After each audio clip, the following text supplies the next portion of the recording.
Bom dia a todos. Vamos iniciar nossa palestra do domingo de hoje.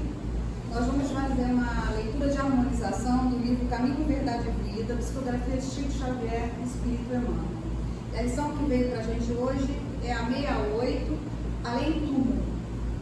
E se não há ressurreição de mortos, também o Cristo não ressuscitou. Paulo, na primeira carta aos Coríntios, capítulo 15, versículo 13. Teólogos eminentes, tentando harmonizar interesses temporais e espirituais, obscureceram o problema da morte, impondo sombrias perspectivas à simples solução que lhe é própria. Muitos deles situaram as almas em determinadas zonas de volição ou de espírito, como se fossem absolutos senhores dos elementos indispensáveis à análise definida. Declararam outros que no instante da grande transição submerge-se o homem num sono indefinível até o dia derradeiro consagrado ao juízo final. Hoje, no entanto, reconhece a inteligência humana que a lógica envolveu com todas as possibilidades de observação e raciocínio. Ressurreição é vida infinita, vida é trabalho, júbilo e criação na eternidade. Como qualificar a pretensão daqueles que designam vizinhos e conhecidos para o inferno ilimitado do tempo? Como acreditar que permaneçam adormecidos milhões de criaturas, aguardando o minuto decisivo de julgamento, quando o próprio Jesus se afirma em atividade incessante? Os argumentos teológicos são respeitáveis, no entanto, não deveremos desprezar a simplicidade da lógica humana. Comentando o assunto, portas adentro do esforço cristão, somos compelidos a reconhecer que os negadores do processo evolutivo do homem espiritual, depois do sepulcro, definem-se contra o próprio Evangelho. O Mestre dos Mestres ressuscitou em trabalho edificante. Quem desse modo atravessará o portal da morte para cair em ociosidade incompreensível. Somos almas em função de aperfeiçoamento e além do túmulo encontraremos a continuação do esforço e da vida. Então, meus irmãos, graças a Deus a vida continua. Então vamos agradecer a Deus, nosso Pai, a permissão da gente estar juntos hoje para essa palestra. Que a gente tenha sempre força e bom ânimo, como nos trouxe a leitura de harmonização, para a gente estar em trabalho hoje e sempre na seara de Jesus. Então, sempre que aparecer uma oportunidade de trabalho, que a gente tenha força para aceitar e seguir com Jesus. Pedimos a Deus também que ilumine e oriente a nossa irmã Angela Salles e que nós tenhamos ouvido de ouvir as mensagens que ela traz para nós no dia de hoje. Que assim seja. Graças a Deus.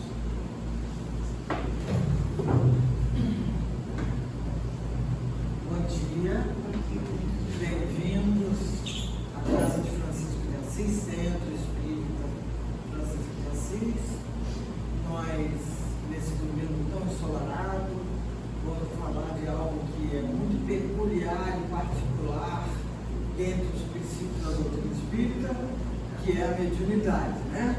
Mas é sobre um questionamento, né? A questão do talento, né? Que a Regina nos colocou aí para... Então, a gente foi ver lá o significado do talento, né? Falando dessa capacidade para se exercer algum tipo de ocupação, desempenhar uma atividade, não é? E aí a gente pensa muito assim, naquele lado da pessoa que é muito singular, muito especial, né? Um pintor, um cantor, né? E tantas outras habilidades que a pessoa tem, que a gente atribui, né? Popularmente, aquele fulano é talentoso, né? E às vezes a gente confunde muito isso com meritocracia e outras cositas mais, que isso também, sem esforço, sem oportunidade, sem a conjunção da sociedade, nada disso é possível. Por isso que a gente reencarnou no heterogêneo. Nós estamos aqui uns para agasalhar, levantar, arribar o outro, né? Promover o outro.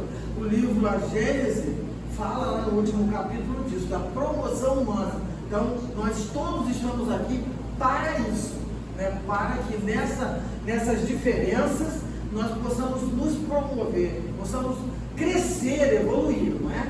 Então, diz aqui também que uma outra interpretação, quando se fala na questão dos dons que Deus nos deu. Então, é algo mais singular, né? Então, fala dons naturais, espirituais, materiais, é mais abrangente ainda do que essa capacidade de exercer uma ocupação. É mais, né? É mais ainda a habilidade. Então, fala também da questão, né, da pessoa chegar, alguém a dizer, fulano tem o dom de ganhar dinheiro.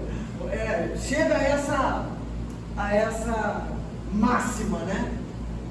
Agora, na verdade, a pergunta mediunidade é um talento, que foi ao pedido da Regina, na verdade, a gente entrou por aqui, sabe? Que o talento, a parábola dos talentos, e aí a gente vai se reportar isso, né? Que essa parábola lá do Mateus, que ele entregou os bens ao cuidado de 3 de seus servos, né? E aí ele diz, o primeiro ele deu 5 talentos de ouro. E aí, para a gente entender isso, é que esse talento tinha 34 quilos de ouro. Não era coisa dessa, né? Uma fortuna, né? E isso era uma medida, né? Isso era uma medida de riqueza, né? Era uma moeda, entre aspas, né? Que era em ouro, né? Ao segundo, ele deu 2 talentos e ao terceiro 1. Ele distribuiu o dinheiro dessa maneira, porque conhecia as capacidades de cada um. E aí, a gente vai ver como é que esses servos, né, essa parábola, essa metáfora, como eles fizeram com aquilo que eles receberam. Como eles fizeram com aquilo que eles receberam. Um dobrou, né, o outro também, né, porque eram 5 e 3, de acordo com a capacidade, e o outro enterrou. Nós sabemos que foi assim, né? Por medo, né? Por insegurança, por comodismo, não sabemos, né? Pode ser tudo isso, né?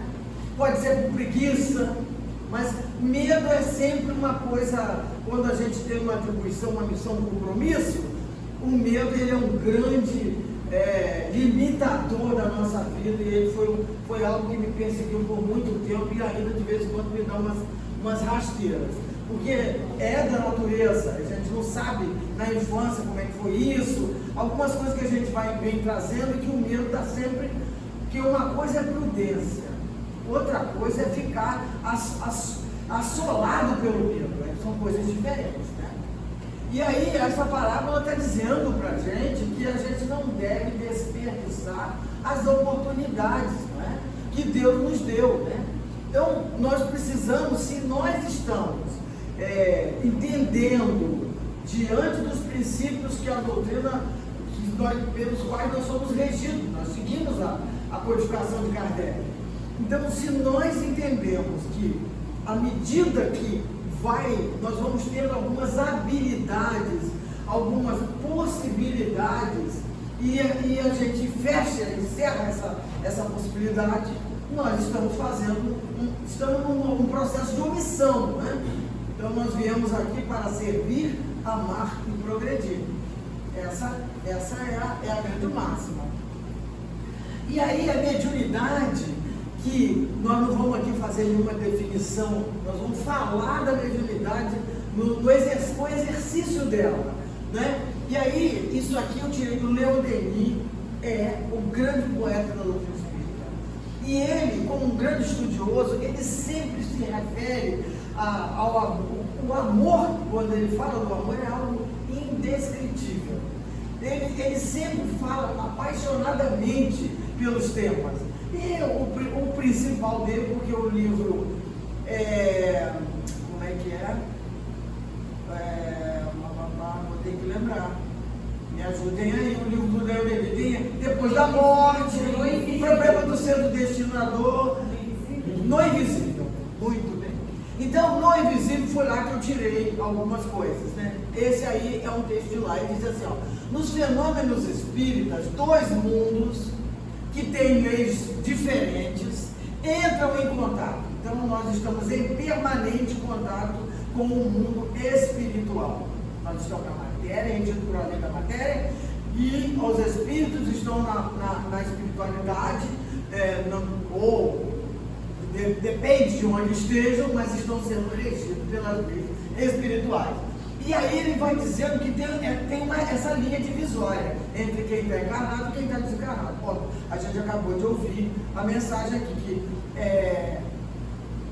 dizendo da ressurreição, que é um princípio que a gente deve respeitar, porque é um dogma de outro pensamento, mas na verdade, imagina a gente desencarnar e ficar dormindo até que Jesus volte, né? Então, se fala em lei de progresso, movimento, aprender, etc., nós não vamos ficar dormindo coisa nenhuma, né? Então, é isso também, quer dizer, essa movimentação, né, entre o plano espiritual e o plano material, e essa fronteira, né, ela desaparece, porque o médium é o agente indispensável, cujo auxílio se produz as manifestações do mundo invisível. E aí, essa interseção ad infinito, dependendo da nossa sintonia, das nossas vibrações.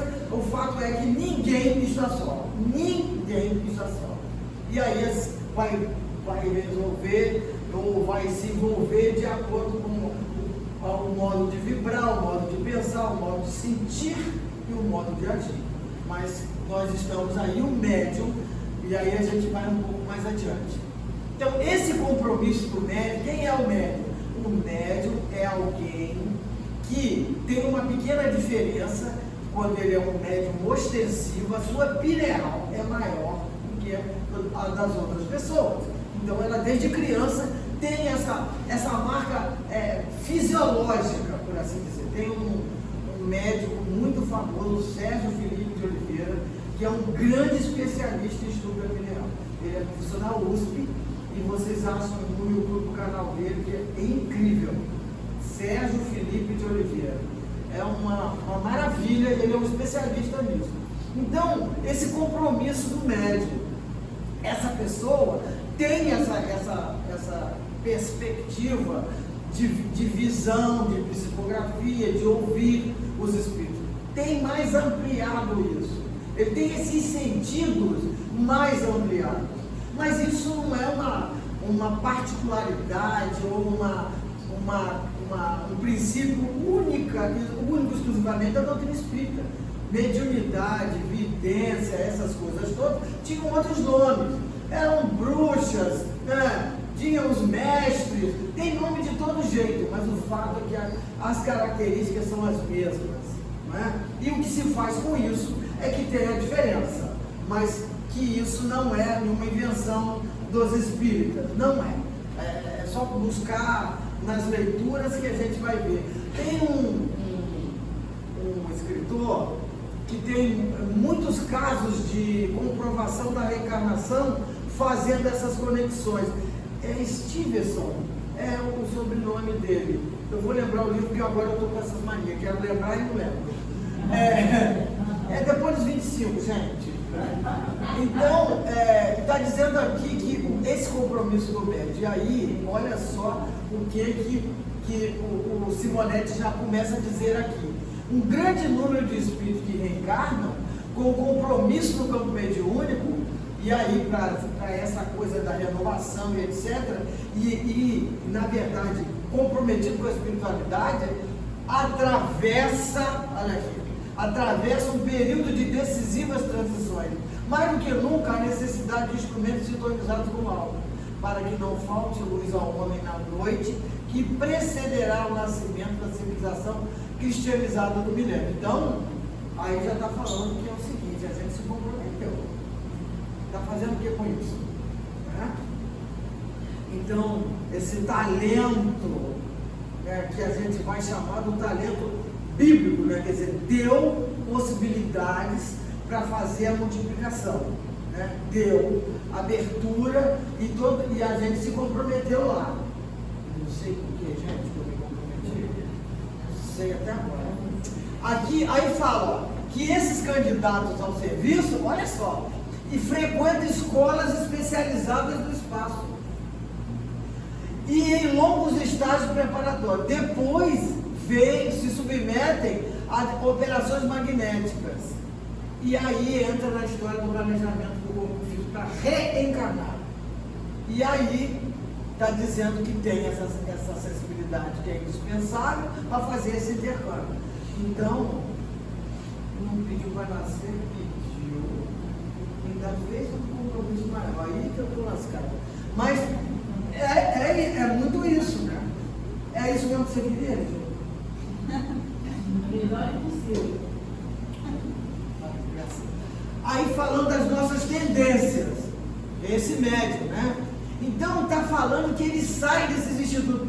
Imagina se a gente lembrasse que a gente foi lá naquele instituto, e agora aqui resolve renegar, né? E aí fala, né? Saem os videntes, os psicofônicos. Saem os psicógrafos, os passistas, os de cura, os de efeito físico. Olha o que a gente tem presenciado de tudo isso. É incrível.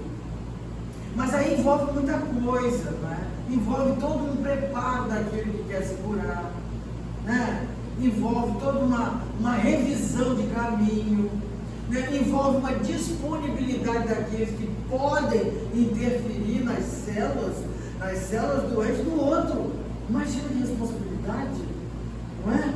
Com a força do pensamento, desagregar quem está crescendo muito para diminuir a célula, que está se multiplicando, gente. Tem toda a medicina, tem todos os estudos, óbvio que ninguém está negando isso, mas o trabalho espiritual, muito comprovadamente, a gente tem tido muitas respostas, né, que a ciência diz não sabe, fica naquele patamar e a cura se dá, não é? Então, é uma esperança muito grande que a gente tem, né? Falando também que, olha só, essas experiências elas vêm imanentes na pessoa, apesar que com a reencarnação a gente entra no choque biológico e esquece o compromisso, né? Que isso ajuda a gente. E aí ele vai dizendo, né, que muitas vezes em algumas pessoas elas aparecem nos primeiros anos da existência, né? Por anseios indefinidos que no momento oportuno favorecerão a convocação para o alvo. Eu vou lembrar de um procurador da República que ele é médium da Igreja Católica. Ele traz mensagens, segundo ele, de Nossa Senhora. Mas ele conta, Pedro Siqueira, procure que ele vai dizer como que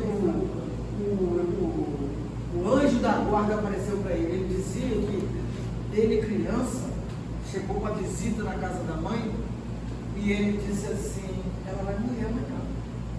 A mãe catou, sai daqui. Ele está vendo umas coisas assim, já te levou o católico, né? Aí a moça morreu no jeito, se encarnou no jeito. E aí ele disse que foi fazer tratamento, foi internado, muitas coisas aconteceram. E quando ele estava ficando adolescente, um belo dia, ele ficava naquele conflito que ele via e ouvia. E aí veio. Então, apareceu hoje o guardião dele. Ele falava que era uma estrutura de luz. Apareceu no quarto dele, todo mundo súbito, iluminou tudo, e ele viu aquela estrutura de luz. Então, tem um livro que diz assim: você pode falar com o seu anjo da guarda. Muito, muito interessante. Então, isso não é propriedade nossa, né? Isso é uma presunção da nossa parte. Então, as pessoas vão trabalhar essa sua missão de acordo com as suas bases, suas crenças, não é? Então, eu fui uma vez ou um terço, a minha família inteira é católica, lá na Gávea, numa igreja que tem quase em frente ao shopping da Gávea. A igreja estava superlotada, nós ficamos do lado de fora. Ele aparecia uma tela para a gente, ele de frente para o altar com um violão, e tinha uma imensidão de pessoas lá de fora. E aí, a coisa que mais, assim, eu estou contando isso para falar desse intercâmbio entre o plano espiritual e o plano material, e que isso pode acontecer com qualquer pessoa. Então, ele ele diz assim: seu fulano, chamou o moço pelo nome. Aí ele ficou assim, estava do meu lado. Sim, é o senhor que está com a camisa rosa, assim, assim, assim. Ele estava virado para o altar, a gente estava vendo. Então, Nossa Senhora manda te dizer que o senhor precisa acreditar no seu filho. Ele parou de usar a palavra. E por aí afora. Aí a última experiência foi assim: dona fulana, a senhora está com a bolsinha vermelha? Nossa, a senhora está vindo de Juiz de Fora para cá. Nossa Senhora manda me avisar que a senhora tem esse mesmo dom. Portanto, abra esse trabalho na sua igreja. Não volte mais aqui, seu compromisso é lá. Você chorar copiosamente. Vejam. Meninas, eu vi. Então é isso. Como os dedicados instrutores da espiritualidade não improvisam, apresentam-se todos preparados para conciliar interesses e necessidades pessoais com o serviço a ser desenvolvido. Então, o que o Espírito está dizendo aqui para a gente?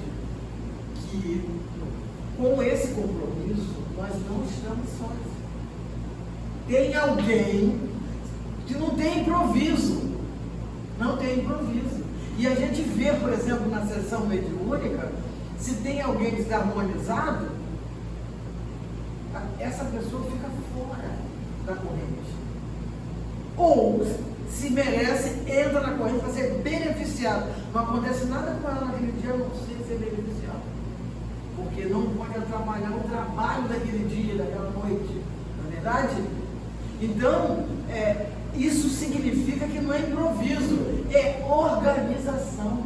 Né? É organização, disciplina. Então, estamos todos nós regidos por uma infinidade de testemunhos. Né? Nós estamos também protegidos e amparados todo o tempo. A gente usa metaforicamente a mão de Deus, os evangélicos usam muito. A mão de Deus está sobre nós, né? Quer dizer, os seus desígnios, todas as forças construtoras do bem-estar, da saúde, do amor, da esperança, estão sempre conosco. Mas o nosso rádio não pode estar comovido na pontinha da antena. Ele precisa estar com ela límpida para a gente captar. Eu vou tirar o bombril da minha breve. Isso é do meu tempo de infância. Então está dizendo aqui, que as situações são as mais variadas, de acordo com o grau de merecimento desse mérito, né?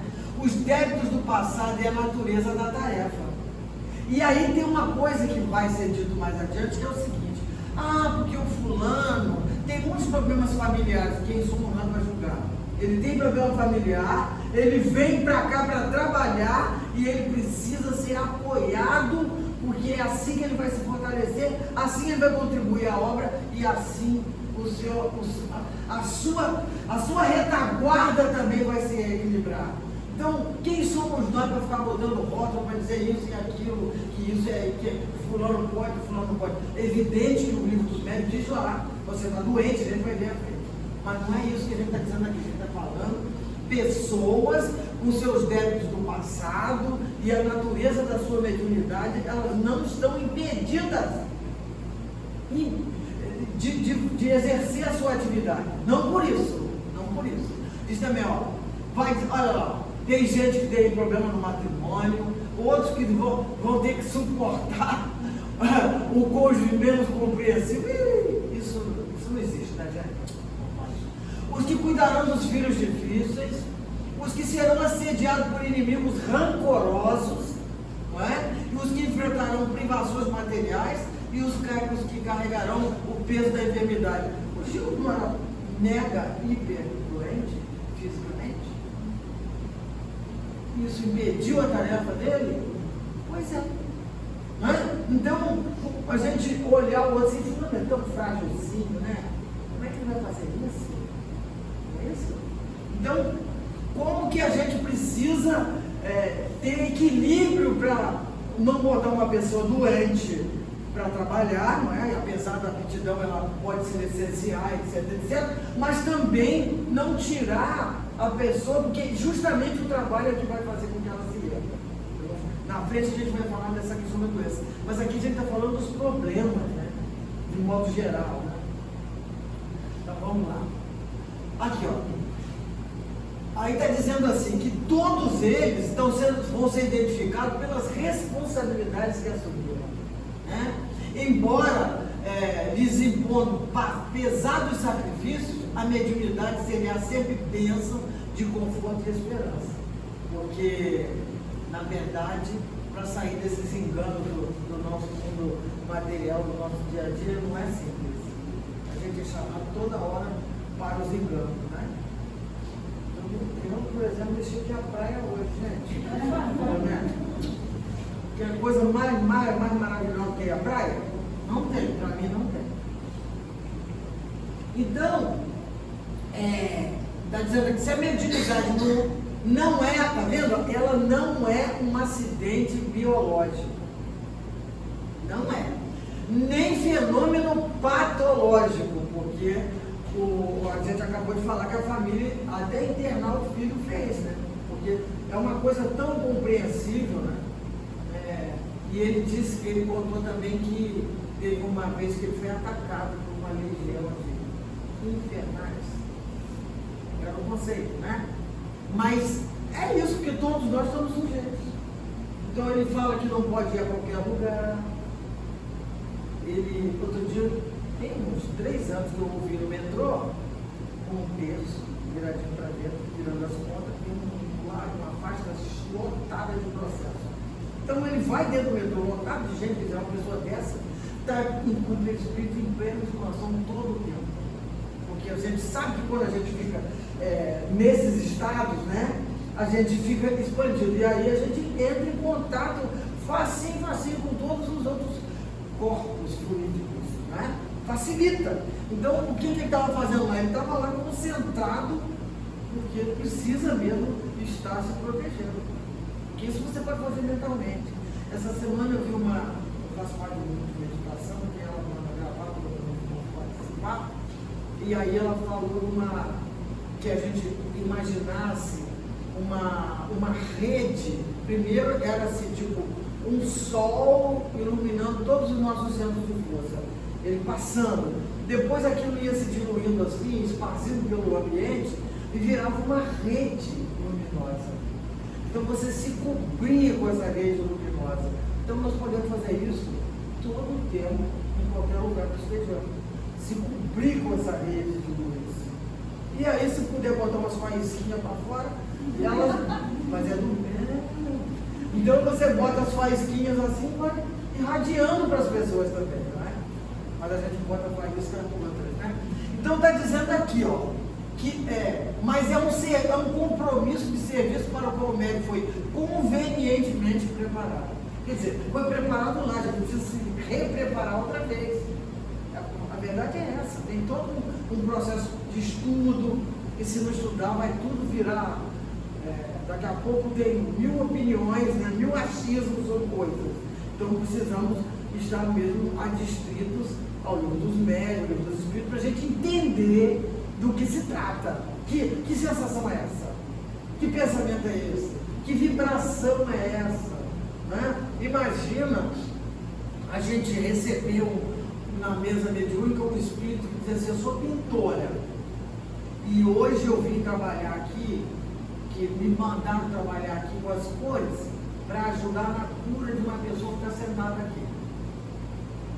E agora, cores, porque é o que? Tirar a nuvem daqueles pensamentos, iluminar com as suas cores. É o talento dela. Teve uma vez que foi um pianista. Disse: olha, aí tinha 2 pessoas escutavam. Duas pessoas ouviam uma musiquinha leve. Ele estava tocando pro grupo. É muito emocionante, né? É muito emocionante. E isso dá uma coragem, dá uma força para a gente seguir, sabe? dizer que a gente está no caminho certo, e que isso não é fanatismo, né? Que a gente não sai dizendo isso para todo mundo, que não acredita, que não estudou, que não compreende, não é? Mas a gente também não se acha melhor do que ninguém. Tem muita gente com sabedoria aí que dá, né? Que a gente tem que se, né? Tem que se humildar diante dessa pessoa. Então é simplesmente só mais uma janelinha se abrindo para que a gente compreenda como é que se dão essas relações nossas com a espiritualidade e como isso é muito mais efetivo do que a gente pensa. Então, nos meus primeiros tempos, eu sonhava, né? Sonhava. Aí, de vez em quando ainda sonho e tal, mas ainda muito embrutecida, né? Então, treinando, mas não é fácil. Teve uma vez que a Luísa teve uma intoxicação muito grave e ela tomou cortisona e ela ficou com o corpo todo cheio de placas e as placas não saíram de jeito nenhum. Então nós ficamos assim, quase 20 dias tratando disso. Aí uma noite ela disse assim: mãe, você me dá um passe? Aí nós fizemos preces antes e tal, e eu dei um passe. Quando eu passava a mão no abdômen, as vísceras andavam para lá e para cá. Elas se movimentavam. Eu não gostava a mão. Era uma energia tão grande que movimentava toda essa parte. Tinha a ver com a questão dos intestinos, nessa coisa da reação, né? Então, e eu falei: gente, como assim isso está acontecendo? Ela: mãe, olha só. E aí é isso. Quer dizer, o amor de uma mãe, né, um pedido de um filho, né, e a presença, né, dos nossos anjos guardiões fazem muita diferença na vida da gente. Então o amor é a grande chave. Para tudo isso, o amor é a grande chave. Né? Está dizendo lá que, apesar da gente... e aí diz que a gente foi preparado e que não tem justificativa para a omissão. Nem se poderá pretender que o iniba o peso das provações, pois seria inconcebível receber esse ministério a quem não tivesse em condições de desempenhá-lo. Mas o fato é que às vezes a gente se perde no caminho, né? Que aí vamos fazer outras coisas com isso. É a minha missão. Aí eu digo: olha, o fulano disse que você vai ficar rico semana que vem. Aí já viu que não é para tratar disso. Como é que eu faço agora? Obrigado. Desculpa, eu que penso. Diz lá que a esmagadora maioria dos médios regressa ao além, faliram na missão. É que tão logo são convocadas as realizações programadas, preferem as velhas tendências ao comodismo, à indiferença, apresentando por obstáculos aquelas mesmas situações que haviam sido previstas e consideradas superáveis e conciliáveis, né? Aí a gente pensa na reencarnação desse mundo, depois a gente pensa no livro Renúncia, né? Que o Pólocos e a Alcione, os dois tinham essa habilidade, ele padre, mas toda vez que ele vinha, ele se comprometia, mas quebrava o padrão. E aí a última, a história do livro é que ele começa a chorar quando encaminham para reencarnar. Ele: como sem ela? Como que eu vou fazer? Como vai ser? E chorando, e ela então, que já estava num ambiente muito superior, Renúncia, o livro. E aí ele estava num livro ela estava num livro muito superior. O que acontece? Ela escuta o clamor, porque eles eram ligados afetivamente. E aí ela pede, se adensa espiritualmente, porque o ambiente dela era mais leve, mais sutil, se adensa e fica do lado dele, e ele gritando, ela não via, porque ele estava muito comprometido, né? E ela chamando ele, e diz: olha, para de chororô, eu estou sempre por perto para você, agora é a sua vez, coragem. Tá? E aí ela ensina que ele tem que fazer prece, etc., compromisso, ele sabe muito bem o que ele tem que fazer, que ele faliu, que agora é a hora de rever, de recuperar, etc., etc. E aí ela regressa e lá ela diz para a sua superior: olha, eu vou reencarnar. Mas você não precisa. Você não precisa. Quando ele precisar, você se aproxima, inspira. Não, ele não vai conseguir, meu filho. Eu vou reencarnar. E aí, para saber o resto, vamos ler o livro. Porque a história é muito legal. Então, esse aqui ficou pequeno, né? Não, quer dizer, os amigos espirituais estão o tempo todo nos advertindo. Pode deixar, acho que agora não vai. Pode, minha flor. Essa coisinha não pode? Eu não consegui. Não pode não, né? Ela não vai ficar com esse braço aí, coitado, pendurado. Eu vou me sentir mal, porque eu sou folgada.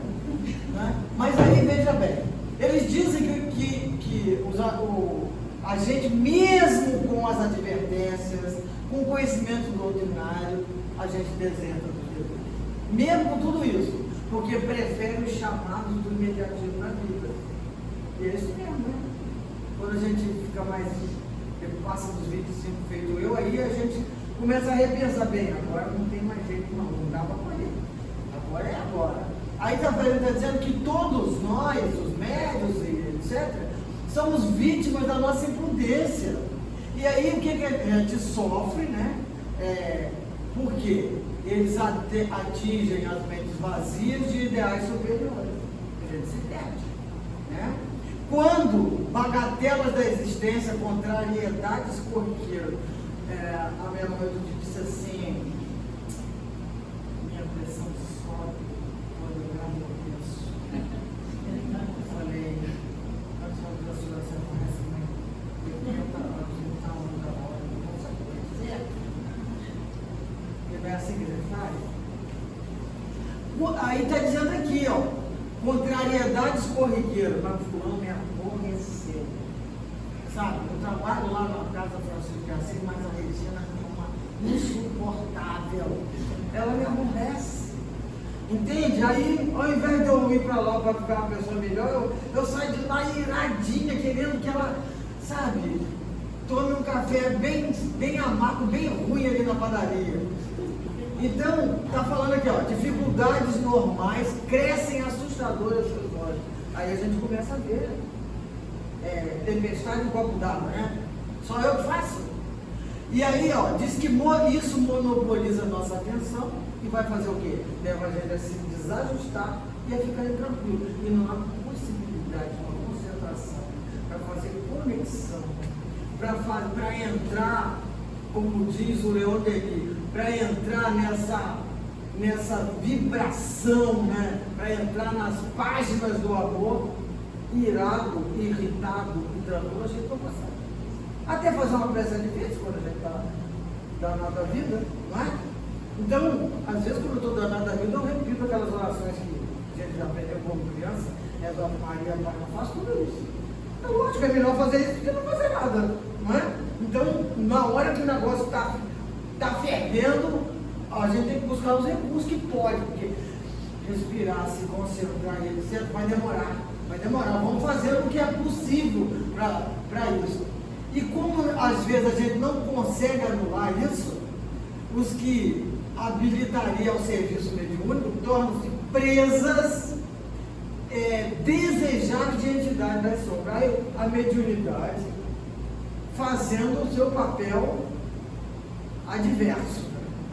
Então, como que ela não se fecha, porque o médium não é uma pessoa, por isso que falar de dom, de talento, é uma característica, é uma possibilidade, é um compromisso. Por quê? Porque você acha que uma pessoa que dá, você considera, quando você está fazendo um trabalho com a entidade das sombras, que é um dom? A gente não considera. E nem que é o talento, não é verdade? Então, esse talento aí fica meio nesse sentido simples de significar. Eu prefiro sempre a possibilidade do Evangelho quando se entrega uma riqueza, uma possibilidade de serviço, né? Uma habilidade àquela pessoa, e ela vai usar isso do jeito que puder, do jeito que lhe aprover das condições que tiver, não é? Então aí, ó, vai só aumentando a nossa, esse serviço vai só aumentando, porque tem a gente sabe, né? Conhecemos pessoas que têm essa habilidade, têm essa característica, tem essa diferença, tem essa percepção da vida espiritual, mas trata das coisas corriqueiras. Ah, falou que não vai comprar o carro agora não, falou que não sei o quê. Quer dizer, é alguém igual àquela pessoa que está ali. Está tratando dos interesses que ela tem igual a ela. Então, muitas vezes, a pessoa tem essa mediunidade, mas ela está trabalhando no mesmo plano dela. Na verdade, o nosso grande objetivo é atender as orientações do nosso anjo guardião, do nosso guia espiritual, e aí para que a gente se eleve, né? Para tratar das coisas sublimes, tratar do amor, que um mundo como está precisa muito das nossas vibrações, das nossas orações, né? Precisa muito da contenta, da energia de paz, né? A gente precisa muito vibrar nas ondas da saúde, entrar nas vibrações da natureza, buscar a origem da natureza, energias que refazem a nossa energia física e entregar para, inclusive, outras pessoas, receber e distribuir, não é? Então é muito mais compromisso, é muito mais sublime do que a gente pode imaginar, não é? Isso tudo aí foi desse livro aí, para ler a grande mensagem, né? Então, está dizendo que semelhança ao mau servo da parábola. Então está dizendo lá que aquele que abriu a porta para as vibrações do mal, ou mal não por assim dizer, mas aquelas que são contrárias às leis da natureza, quem entrou para fazer trabalho contra as leis da natureza, está igual ao mau servo da parábola, que enterrou o talento, que foi confiado, perde o ensejo do serviço no bem, deixa de se habilitar para o progresso, né? E depois verificam decepcionados que perderam também a existência, né? Nós recebemos um pai na mediúnica que ele dizia assim: minha senhora, preciso da sua ajuda, meu filho se chama fulano e eu quero que a senhora encontre ele. Sim, mas o que o senhor quer? Eu quero que a senhora diga a ele que a vida continua, que não adianta ficar acumulando coisa que isso não resolve, não. Tem coisa mais profunda. Queria muito que a senhora dissesse a ele que meu filho é um rapaz bom. Queria que a senhora dissesse a ele, mas eu não conheço o seu filho. Mas, então vamos pensar aqui, quando o senhor era um rapaz bom, jovem, alguém disse isso para o senhor? Disse. Então, alguém vai dizer isso para ele também e ele vai ouvir. Então ficamos nessa conversa, né? Então vejam que compromisso desse pai, né? Preocupado com o seu filho. Falei, e quando o senhor estiver bem habilitado, o senhor vai poder soprar no ouvido dele, se o senhor quiser. Se eu puder, né? Porque o amor possibilita tudo isso. Os pais buscarem seus filhos e orientarem seus filhos. Muitas vezes a mamãe tinha uma madrinha, a madrinha dela era irmã da minha avó, chamava-se Tia Tonica. Tia Tonica, ela chegava na minha casa de carroça, nasci no interior de carroça, e ela chegava com aquelas sombrinhas brancas de bolinha azul marinho, de rendinha na porta, porque tinha muito sol, então ela chegava assim. Quando ela apontava na cancela, era a minha maior felicidade da vida. Um mês sem levar uma chinelada, gente, ela não deixava ninguém tocar em mim. Então, era uma maravilha de Tonica, uma maravilha, uma querida. Eu sinto o cheiro dela até hoje. Sabe uns potinhos assim, que tinha uma colinha em cima, que tinha um cheirinho, um talquinho assim, um cheirinho que ela botava. Ah, que cheirinho, estou até sentindo. Aí, um belo dia, eu aqui no Rio, me mudei para cá, um momento difícil do divórcio, com filhos pequenos e tudo. tia Tônica aparece com a irmã para mim. Mas a médium diz assim, tem uma tia sua aqui, ela quer te falar. Aí ela falou, minha filha, eu quero as suas gargalhadas da infância. Você me embalava quando você era criança. Eu tenho muita saudade. Essa menina não pode ficar apagada por esse momento de tristeza. Você não está sozinho. Eu chorava, agradecia. Passou, não é? Mas é um consolo. E é isso que é a mediunidade, é para isso que ela está no mundo. Os homens estão aqui para isso. Uma amiga que tem essa possibilidade, né? Ela tem essa característica, tem esse dom, esse talento, pode ser o nome que a gente queira dar, e ela fazendo a caridade de me consolar dessa maneira. Né? Nada, e ela descrevia a pessoa, quer dizer, impossível não ser a tia Tônica. Então isso não é extremamente consolador. Num momento duríssimo da vida da gente, a gente recebeu um consolo, né? Uma esperança, né? Então é algo assim que só recebendo para a gente entender, mas todos nós recebemos. Não há distinção entre nós. Às vezes a gente não percebe nem escuta, mas eles estão ao nosso redor, estão a nos auxiliar, estão a nos inspirar. Essa é uma grande certeza que eu tenho. E aí, falando ainda dessa coisa da prática mediúnica, aqui, viu? O cuidado para isso, que a gente falou, deve se afastar as pessoas que têm sinais de excentricidade nas ideias e enfraquecimento das faculdades mentais. Pode ser da mediunidade, mas pode ser uma doença, né? E aí não há possibilidade da pessoa, sem estar senhor de si, poder fazer essa conexão, né? Porque são evidentemente predispostos à loucura. Então, qualquer motivo de superexcitação pode desenvolver. Então, é um cuidado que a pessoa tem que ter. Nem todos os que apresentam sintomas de desequilíbrio psíquico devem ser encarados como médium em potencial. Então, não é assim, você é médium. Você não sabemos.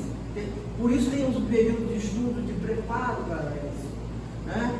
Encarados como médium, ao contrário, como pessoas pressionadas e fracas, a fim de evitar consequências desagradáveis, né? Então, pode ser que ela transite um pouco com isso tudo, mas é muito arriscado, é muita responsabilidade. Por isso que todo mundo que vai exercer essa atividade, ela tem lugar, né? Tem as disciplinas todas, tem egrégora de proteção, porque se eu for fazer isso na minha casa, eu não faria por várias razões, inclusive eu sou membro da mediunidade que não tem, mas nesse sentido, ostensivo, etc. Mas o que acontece é que nós precisamos entender dessa responsabilidade, senão isso é uma coisa sagrada, muito peculiar. Não é para sair assim, se envolvendo com tudo de energia. Tem domínio sobre todas as energias que nos afrontam? Tem domínio? Se não tem, não pode. Tem consciência do que está pensando, do que está sentindo?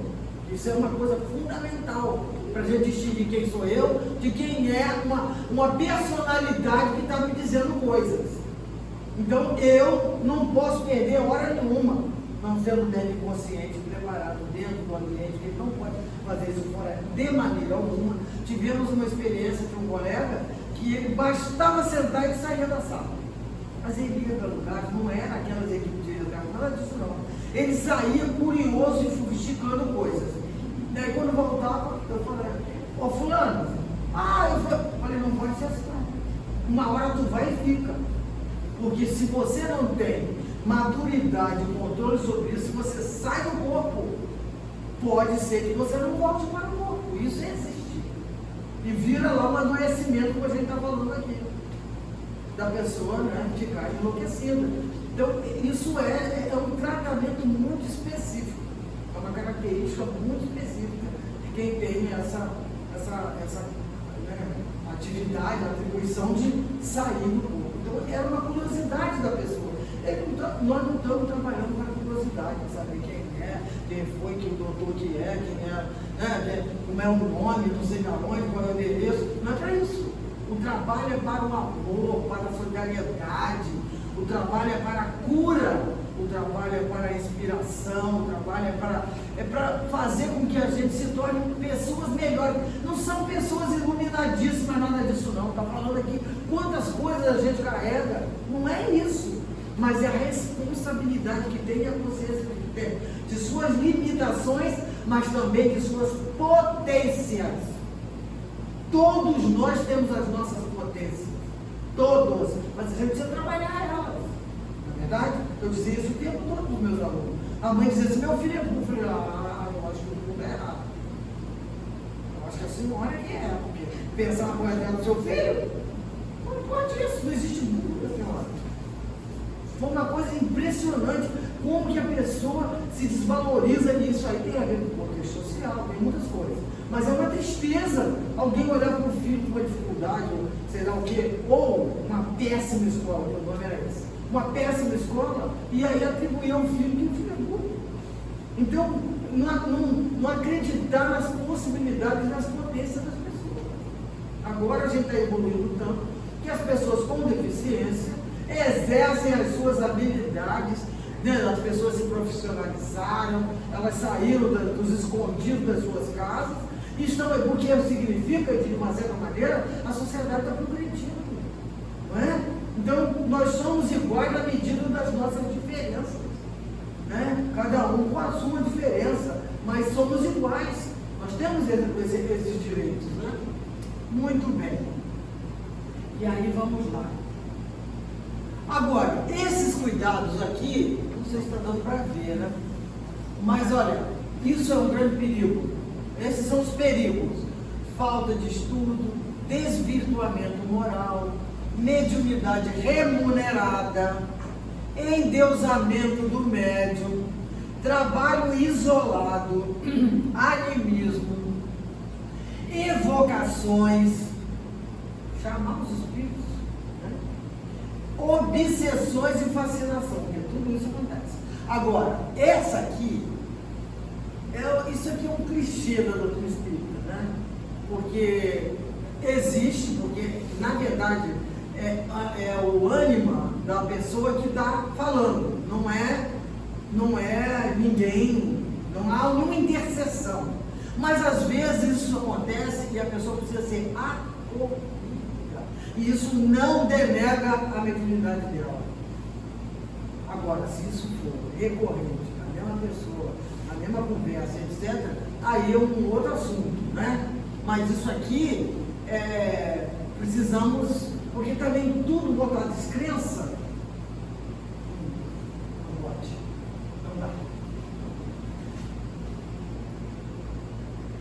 Então, tá aqui. Quis o Senhor que a luz se fizesse para todos os homens, em toda parte penetrasse a voz dos Espíritos. Achei isso demais. A fim de que cada um pudesse obter a prova da imortalidade.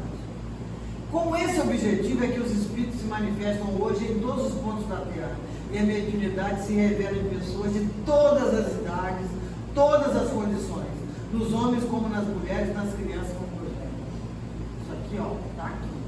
Os médiuns são os intérpretes incumbidos de transmitir aos homens os ensinos dos Espíritos, ou melhor, são os órgãos materiais que se servem dos Espíritos para se expressarem aos homens por maneira inteligível. Santa é a missão que desempenham, visto ter por fim rasgar os horizontes da vida eterna. Veio para consolar. Diga. Animismo é quando o médium ele está falando sobre arquivos de sua consciência, ao invés de estar falando por alguém, o Espírito falando através de alguém. Então ele expressa coisas que são seus desejos, seus medos, suas angústias, ao invés de ser uma consciência expandida, comunicando com uma outra consciência independente da dela. Porque a mediunidade é isso. É uma consciência independente, extracorpórea, que entra em conexão com a consciência materializada, e aí os dois se comunicam pelo pensamento, pelas vibrações e muitas vezes até por energias físicas, né? Né, Vera? Sim. Você sabe. Então, vamos lá. Diz aqui, ó, os espíritos vêm nos instruir o homem sobre os seus destinos, a fim de o reconduzir à senda do bem, não para poupar ao trabalho material. Não é um privilégio, tá vendo? Ninguém é poupado por isso. Que ele cumpra executar neste mundo, tendo por meta seu adiantamento, nem para lhe favorecer a ambição e a cupidez. Não é para nada disso.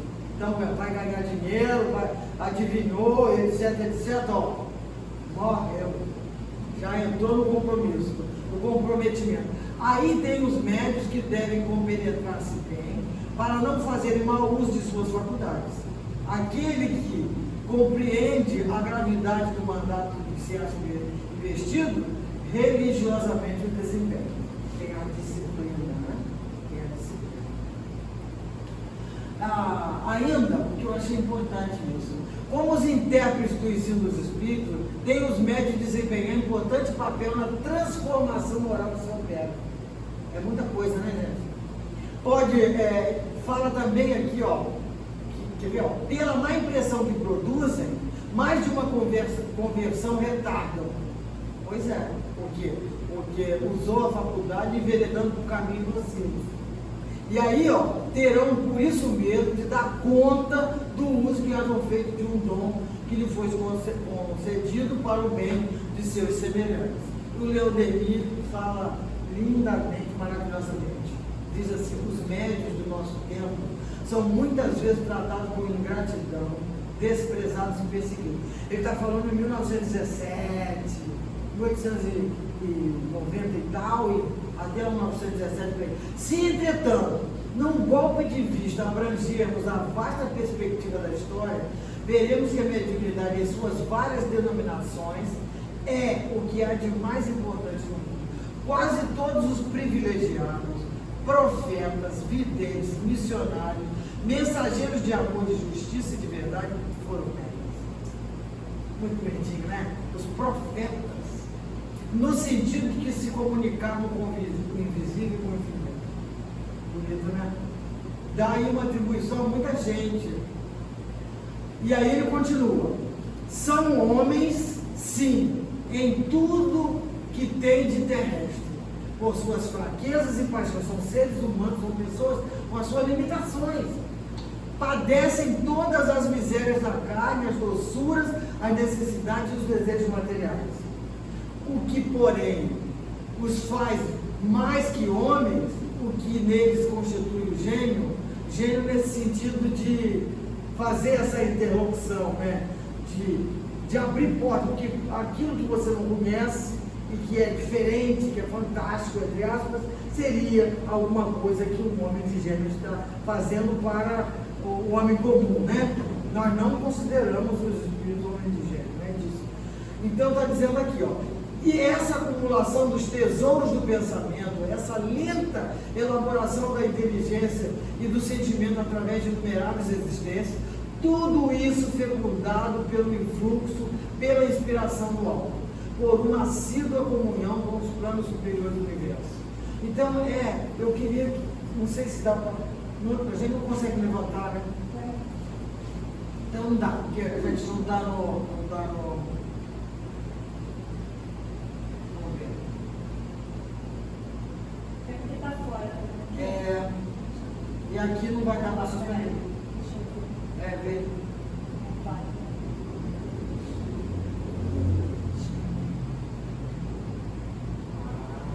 Muito espertinha.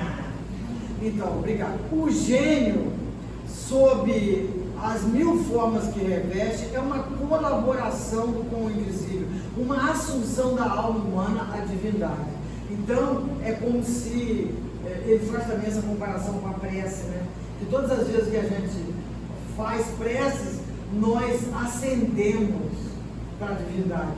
Então, esse trabalho da mediunidade, ele também é um trabalho de ascensão, de elevação. O momento desse exercício é um momento que a gente sai da realidade objetiva das coisas, do dia a dia, da matéria, e a gente faz essa assunção com a divindade, quando isso é saudável e comprometido com o amor e com a luz, né? Então, todos nós fazemos isso todos os dias. Todos nós entramos nesse mecanismo de assunção com a divindade, né? Todos nós temos esse momento de elevação espiritual, né? Então, que nós possamos seguir, né? Lutando, aprendendo, amando, servindo, progredindo. Eu agradeço a oportunidade. Jesus abençoe a todos aqui presentes, aos trabalhadores dessa casa, e obrigado pela paciência.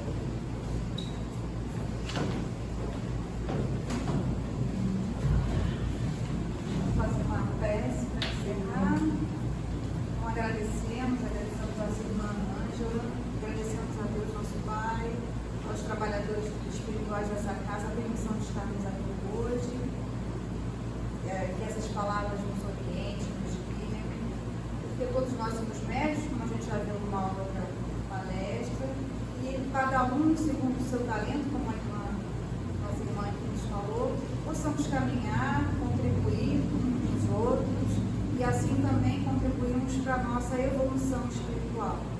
Então, que todos nós tenhamos um domingo de paz, uma semana de muita harmonia, e que assim seja, graças a Deus.